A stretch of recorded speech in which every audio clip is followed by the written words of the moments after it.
Listen to this story about vets who were seeing demons with old military tech. To launch some, yeah.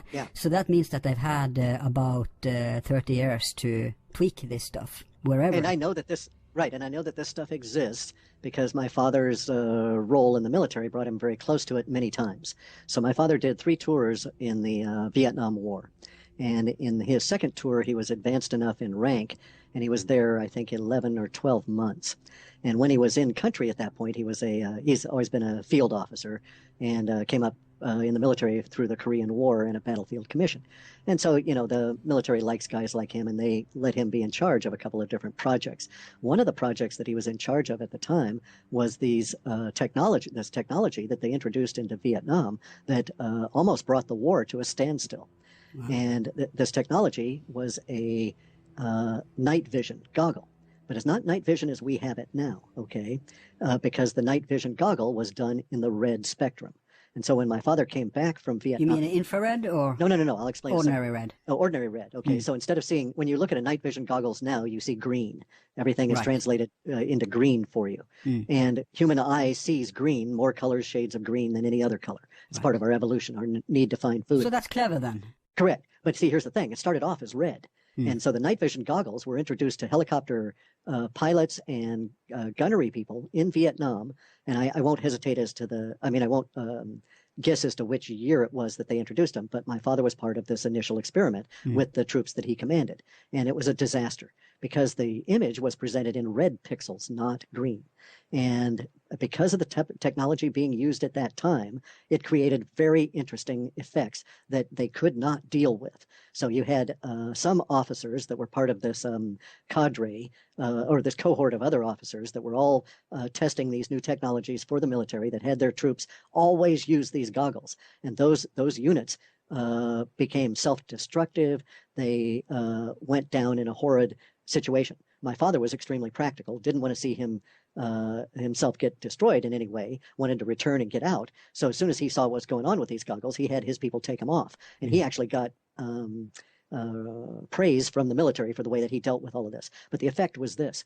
A gunner in a helicopter would have no problem using these goggles. And only everything is showing up as a sort of a faint reddish image. And it was true night vision the way we have it now. And even a greater depth because you could also flip it and get an extra layer that was sort of yellowish that would be heat signatures as well. And they don't have those combined anymore in these goggles.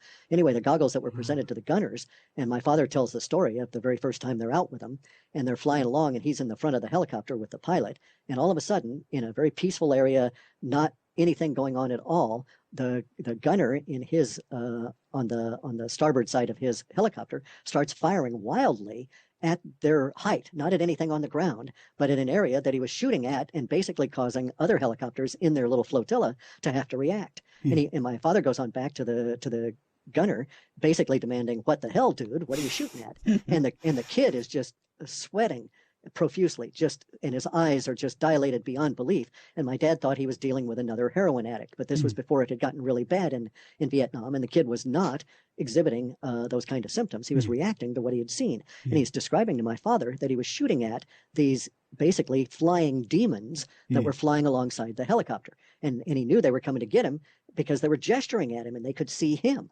And so he reacted and he started shooting his Bren gun, big 50 caliber slugs at these things, right? And they were flying along right next to the helicopter, so he's firing out directly from the helicopter, and there are other helicopters in the vicinity, so it caused all kinds of problems. And this goes on repeatedly, week after week after week. Every time they try and use these night vision goggles, at some point they encounter monsters, true monsters. Now, officers had been told not to wear these.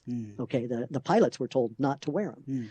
But my dad put them on to see what the hell was going on, and to hear him describe it, it was like being in the worst kind of a demonic gothic hell. Jeez. That you'd look out at the tops of trees and you'd see these creatures with big wings and claws and everything come flying off of the tops of the trees. But you take the goggles off and there's not even a disturbance in the fog above the canopy of the trees, right? They're perceiving into an aspect of consciousness. Correct. Another dimension. And it was tied to the red image. As soon as they went to green, all of this kind of stuff disappeared. Of course. And we don't have time. Yeah, I know. Me studying Pythagoreanism and vibrations, we could speak a lot about this, but let's not even go there. But one question: are these connected to the modern night vision goggles people used to see UFOs, Correct. third generation or whatever they're called?